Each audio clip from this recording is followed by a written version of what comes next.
It was one of those gray, drizzly mornings that made everything feel heavier than it really was. The streets of the city gleamed with thin layers of rain, and the sound of tires splashing through puddles echoed through the air. On Platform 7, an old, slightly dented blue bus stood idling, hissing steam as it waited for its passengers. Among them was a man named Daniel Hayes, 38 years old, wearing a worn-out jacket, carrying a briefcase that had seen better days, and a heart full of exhaustion. Daniel wasn't just tired from the long week of work, he was tired of life. He had lost his job 2 months earlier and had been attending interviews almost daily, each one ending in the same polite rejection. He had once been proud, a manager at a decent firm, a man who could pay his bills, buy his daughter gifts, and take his wife to dinner. But now, his savings were nearly gone, and his marriage had grown strained. He had become a passenger in his own life, just like he was now on this bus, being carried from one place to another with no control over the direction. He climbed aboard, paid his fare with the last few coins in his pocket, and took a seat near the back. The bus smelled faintly of wet coats and engine oil. People murmured quietly, keeping to themselves. Daniel stared out the fogged window, watching the raindrops race down the glass, his mind drifting somewhere far from the city streets. At the next stop, a young woman stepped onto the bus, shaking rain from her umbrella. She looked around, clearly searching for a seat. She was in her mid-20s, wearing a green scarf and holding a paper bag that looked about to tear. Her eyes caught Daniel's for a brief moment, and she smiled softly before sitting down across the aisle from him. Something about her seemed warm, maybe it was the kindness in her eyes, or the way she tucked the paper bag gently onto her lap, as if protecting something fragile.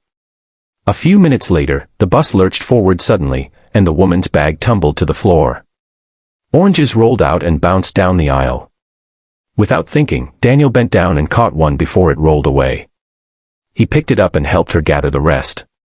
"Thank you," she said, laughing nervously. "I should have held the bag tighter." "No problem," Daniel replied with a small smile. "They're trying to escape the rain, too." She chuckled, and for a moment, the heaviness in Daniel's chest lifted slightly. They fell into conversation, not deep at first, just small talk about the weather, the city traffic, and how everyone seemed to be in a hurry these days. But soon, it grew more personal. Her name was Clara. She worked part-time at a local bakery and was studying social work at the university. She was on her way to visit an elderly woman she'd been helping through a volunteer program. "She lives alone," Clara said softly. "Her name's Mrs. Kent. I visit her twice a week. We just have tea and talk. Sometimes I read to her. I think it helps her feel less lonely." Daniel nodded slowly. "That's kind of you." Clara shrugged. "I don't know. It feels like something small, but sometimes small things matter more than we realize." Her words lingered in his mind long after she said them. He wondered when the last time was that he'd done something small and kind for someone, not out of duty, but simply because it mattered. He couldn't remember. As the bus continued its journey, Daniel told her a bit about himself. He left out the parts about losing his job and his growing hopelessness, but she seemed to sense something underneath his words anyway. "You know," Clara said, her voice thoughtful, "I once met this man on a bus who told me something I've never forgotten. He said, when life takes away your map, maybe it's time to trust the road instead." It sounded silly at first, but I think he was right. Sometimes we get so caught up in where we think we should be that we miss where we are. Daniel smiled faintly. "That's a nice thought. It helped me once," she said. "Maybe it can help you, too." He didn't know how she could sense that he needed help, but he was grateful she didn't press him for details. They talked for the rest of the ride, and by the time the bus neared her stop, the grayness outside seemed a little less cold.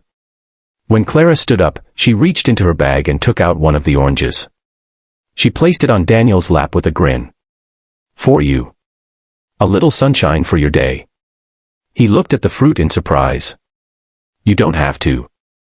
"I know," she interrupted. "But sometimes kindness doesn't need a reason." Before he could say another word, she waved goodbye and stepped off the bus, disappearing into the rain.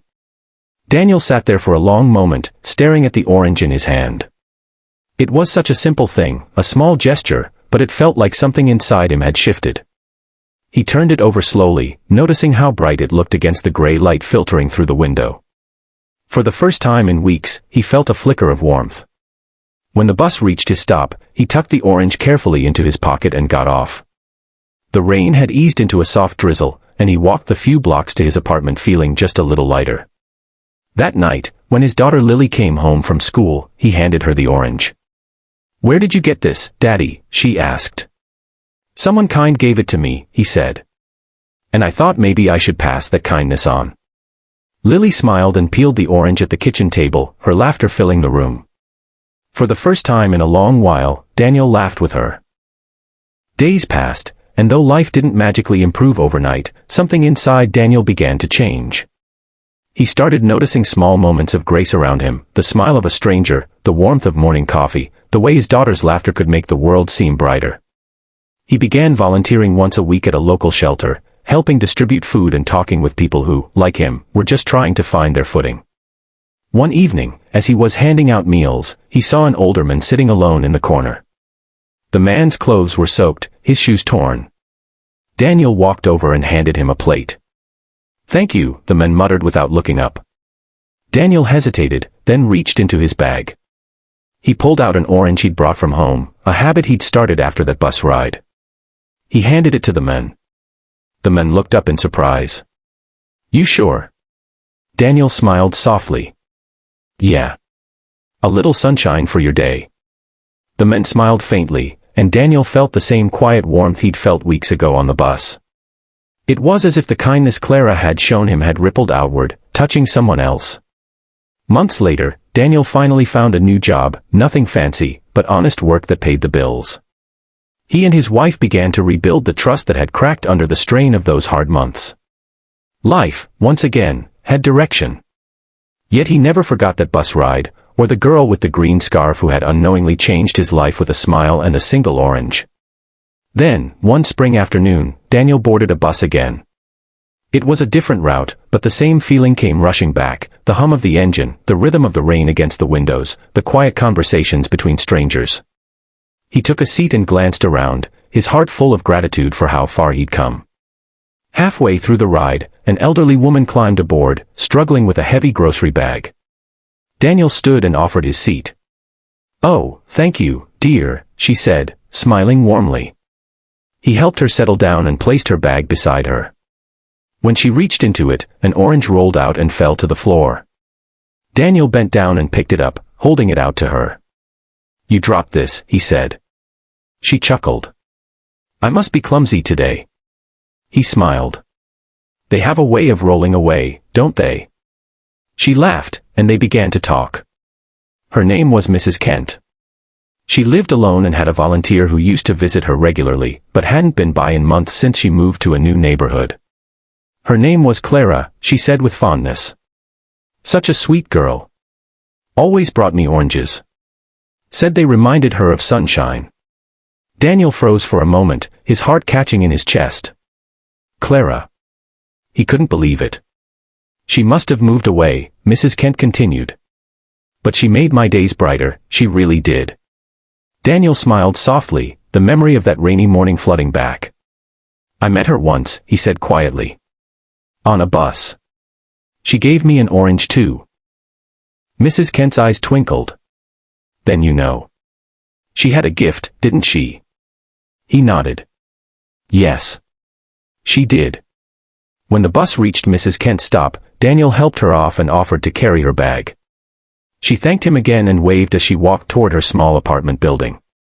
As the bus pulled away, Daniel looked down at his empty hands and smiled. Maybe, he thought, the world was full of small, invisible threads, moments of kindness that connected people in ways they never fully understood. Clara's kindness had reached him, and through him, it had continued to touch others. When he got home that evening, he placed an orange on the kitchen table beside a note for his daughter, "Pass it on." The next morning, Lily took it with her to school. She noticed a new student sitting alone at lunch and offered it to her. "My dad says this is a little sunshine for your day," she said with a grin. And so, the kindness continued, traveling from one heart to another, from one bus ride to a schoolyard, from one act of compassion to a lifetime of change. Daniel never saw Clara again, but he carried her kindness with him for the rest of his life. Whenever he rode the bus, he would look around at the tired faces, the strangers lost in their own worlds, and he would think about how a simple smile, a helping hand, or even an orange could remind someone that they weren't alone. That single bus ride had done more than change his day, it had changed his heart. And sometimes, that's all it takes to change a life.